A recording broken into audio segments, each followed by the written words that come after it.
Low water levels, of course, have made it challenging for businesses to operate on local rivers and reservoirs this summer. Right, so they're getting creative. Our man in the mountains, Matt Renew, is at the Dillion Reservoir this morning. Matt, one business owner is thinking outside the box this summer to stay afloat.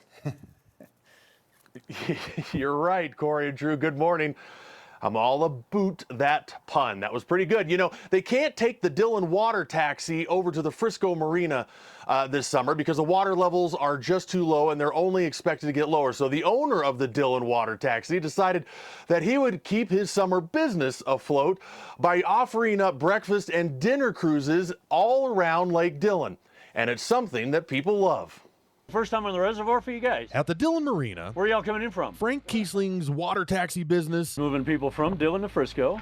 is having a hard time getting off the dock thanks to low water levels on the Dillion Reservoir. Frisco does not have any of their docks actually floating, and so the challenge of dropping people off and then transferring them by a much smaller boat over to shore was not something I really wanted to try and tackle this summer. So this summer, he's charting a new course, running his ski-covered pontoon boat out for breakfast and dinner cruises on the Dillion Reservoir, Salmon platters. serving up catered food from local restaurants. You come out here, you get a nice hot meal. You can either get some braised short ribs, you can get pork tenderloin, you can get some Atlantic salmon, and you can get the killer barbecue.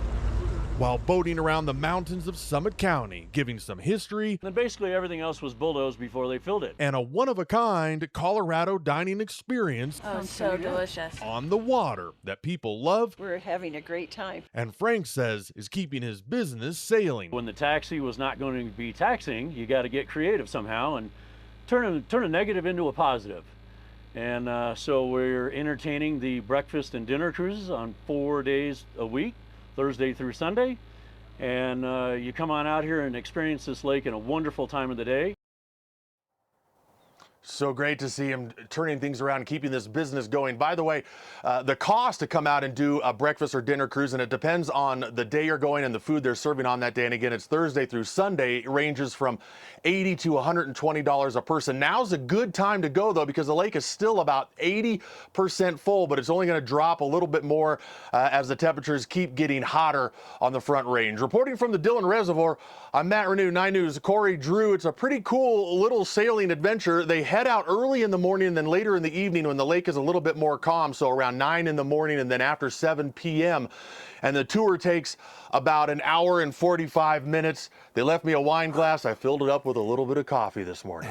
I was going to say he's booze cruising at 5:45 this morning. Yeah, not ready. Oh, you better believe it. I'm captain of this ship, Aye, Corey aye. and Drew, and we're heading for fun. I bet you if you guzzle that, he'll probably flip that hat backwards. Again, not red wine in that glass. It is simply black coffee. Coffee, that's one way to It's just drink coffee. it. He's very Yeah, fancy, coffee. that Matt Yeah. Renew. That sounds fun. Matt, thank you.